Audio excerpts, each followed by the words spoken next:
The ocean. One of the most incredible bodies of water around the planet. But what if I tell you that most parts of this ocean are dead?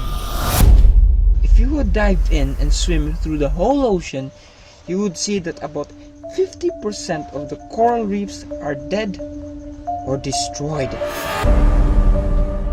Yes, 50% of the coral reefs have died for the last 30 years.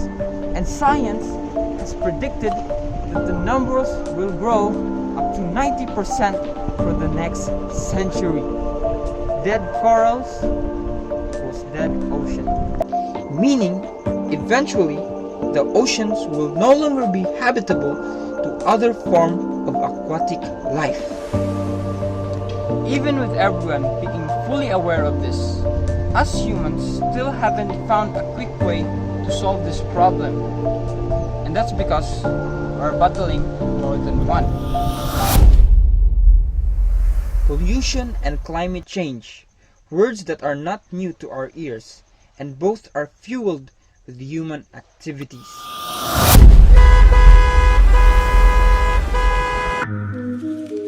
Humans have been expanding their lands for a really long time now. And most people don't know this, but concrete, this solid gray material, is great for structure, but is terrible for the ocean. So if you look into places where there is concrete in the water, you'll see that the marine life is suffering. Less fishes around, corals disappear, and concrete stays lifeless for decades. And guess what? Concrete is the most consumed material in the world after water and plastic. Plastic are a different story within itself. There comes a time when fast food restaurants stop serving their drinks with plastic straw. Why? Because they want to protect the environment, so they ban the use of plastic straw. But if you look close around, you could still see that spoons are made out of plastic. The cover of the drink are made out of plastic. And these fast food places still serve meat that is responsible for 15% of greenhouse gas emission. 15%! Because of selective empathy, people care more about the straws after seeing a turtle got hurt with a plastic straw, but continues to ignore other forms of plastic. About 80% of the plastic found in the world's ocean came from land, and these materials add to the water pollution along with shipwreck, oil spill, factory waste, and most of the world's drainage system. This alone have major impact towards the largest body of water around the planet. But it doesn't stop there.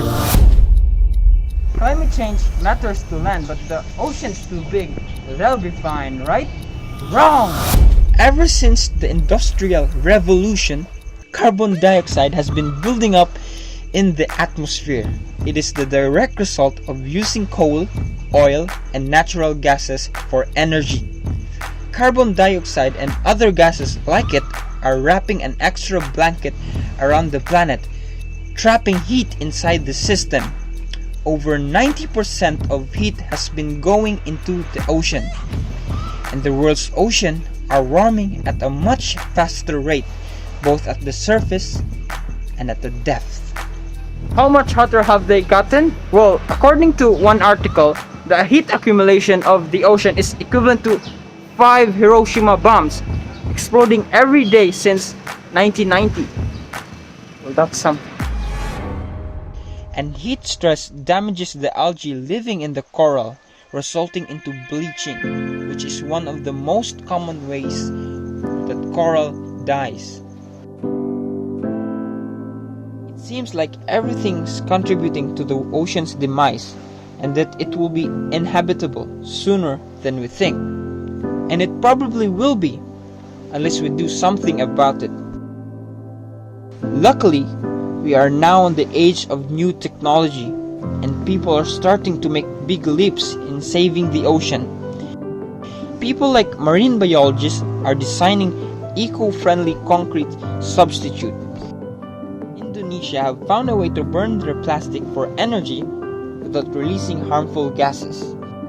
Internet influencers has planted new trees, and scientists in Seychelles Island have found a way to regrow corals that will soon turn into a reef, slowly but surely.